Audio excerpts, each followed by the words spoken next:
And I give the call to the member for Fairfax. Thank you, Deputy Speaker. On behalf of the Joint Standing Committee on Foreign Affairs, Defence and Trade, I present the committee's report entitled From Little Things, Big Things Grow, Supporting Australian SMEs Go Global, and I ask leave of the House to make a short statement in connection with that report. Is leave granted? Leave is granted, Deputy I thank Speaker. the member and give the call to the member for Fairfax. Thank you, Deputy Speaker. And on behalf of the Joint Standing Committee on Foreign Affairs, Defence and Trade, I'm delighted to present the report entitled From Little Things, Big Things Grow, Supporting Australian SMEs Go Global. Australian SMEs, Deputy Speaker, referring to Australian small and medium enterprises. I think one of the things that most people in this chamber would agree to, Deputy Speaker, is that Australia is most likely the most successful liberal democracy in the world. And a feature of our liberal democracy is our embrace of free trade. We are an enormously successful free trading nation, and we have been over successive governments of all political stripes. And indeed, in recent years, we have had an extraordinary run of success in concluding free trade agreements. If you look at some of our larger Asian partners, in recent years we have concluded free trade agreements with China, with Korea, with Japan. Of course, we know that just recently the TPP-11 has been ratified and indeed begun.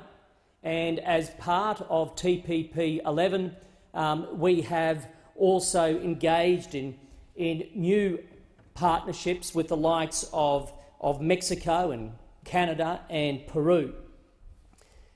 But here's the thing, Deputy Speaker. While our export growth has been quite spectacular, exponential in fact, unfortunately the facts bear out that small and medium businesses in Australia have not been growing their exports anything like larger companies. And why is that? Why have small and medium businesses not enjoyed the same growth as a result of free trade agreements as larger companies? And how can we ensure that small and medium businesses in the future leverage free trade agreements better? Well, these are the questions that have concerned the Joint Standing Committee for Foreign Affairs, Defence and Trade, and in particular the Trade Subcommittee, for which I am chair, and the member for Moreton, Graham Perrott, is deputy chair. And those questions led to the inquiry for which this report today is tabled. An inquiry that involved 153 different submissions, 16 public hearings across metro and regional Australia, where we heard from small and medium business owners and operators. Now, this inquiry was done differently, Deputy Speaker, and for a good reason. A going-in hypothesis, if you like, of the committee was small and medium businesses, by virtue of their size, are often too busy, too strapped to be looking at the detail of free trade agreements, and thus often too busy to be writing submissions to parliamentary inquiries. And that is why this subcommittee decided to do things differently. Of course, we accepted written submissions, but we also directly went to regional and metro areas and held open roundtables where small and medium business owners and operators would turn up on the day and give evidence without any particular preparation.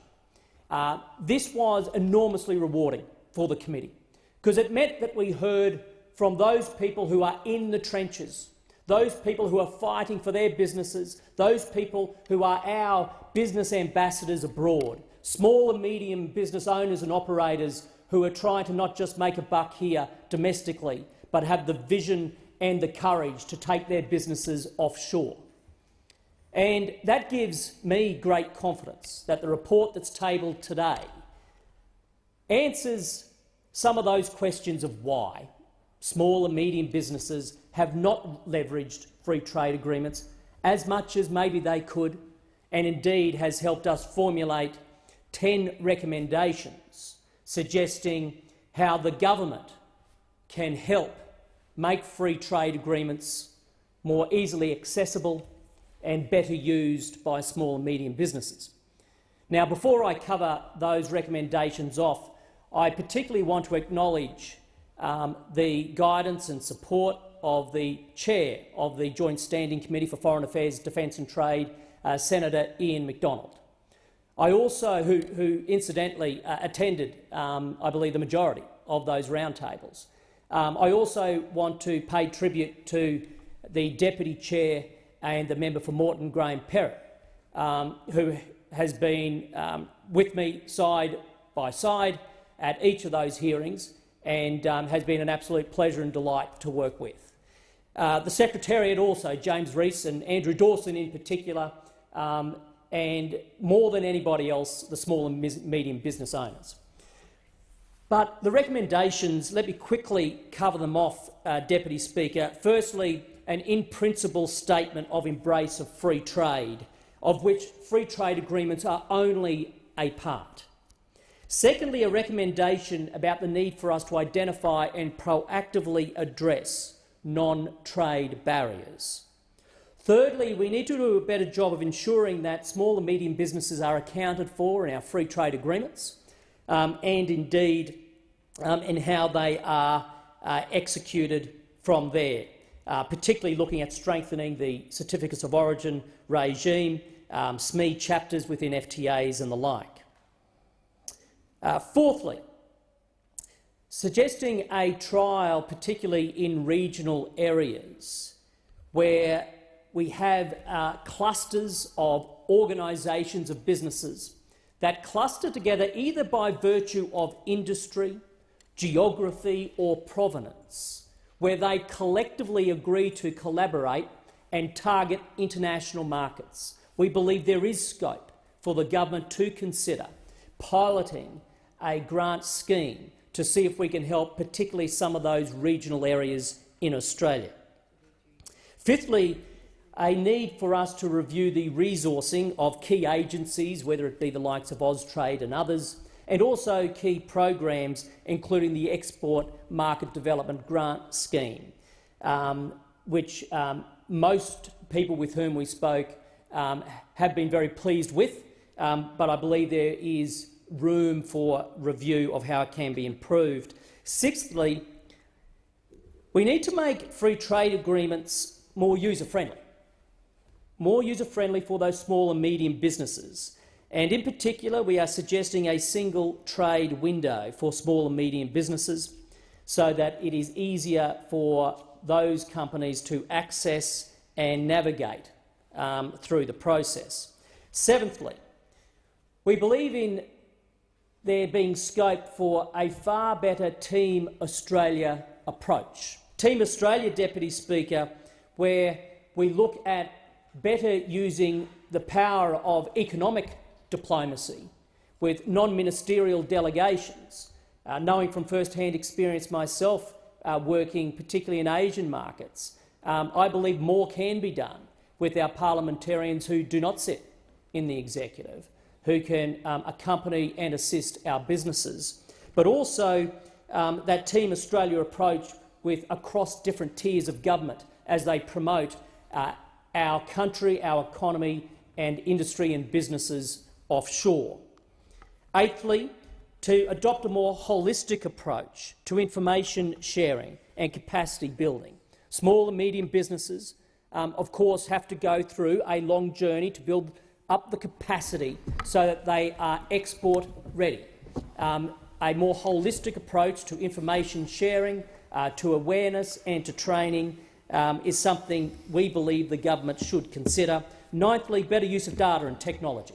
In particular, the potential for e-commerce is on the agenda already of government, but the room for small and medium businesses to leverage e-commerce to break into new markets is something that traditionally has not been seen before. And lastly, we're recommending an audit be commissioned into the untapped human capacity of Australians offshore and here at home. Especially here at home domestically, we have such large multi-ethnic communities about which we are very proud, but there is more that can be done to untap that human capacity to help small and medium businesses go offshore. Deputy Speaker, to make some final comments, can I say that as somebody who has lived and worked overseas for much of my 20+ years in business before coming into this place, I believe Australians are different. I believe Australians are unique, and you find that out the more time you spend overseas. It's a cultural thing. There's something about Australians. I think there's a degree of humility in the average Australian, which means we adapt. We know how to crack a joke. We're a self-deprecating lot, which means that we have an ability to engage with people. It's no coincidence that Australia, despite being a relatively small country, sees its own nationals running major corporations right across the world. There is something truly unique about the Australian people and our DNA. And if we want to see little things get bigger, if we want to see smaller businesses really smash the international marketplace, we have to find a way of unleashing that innate human capacity of Australians.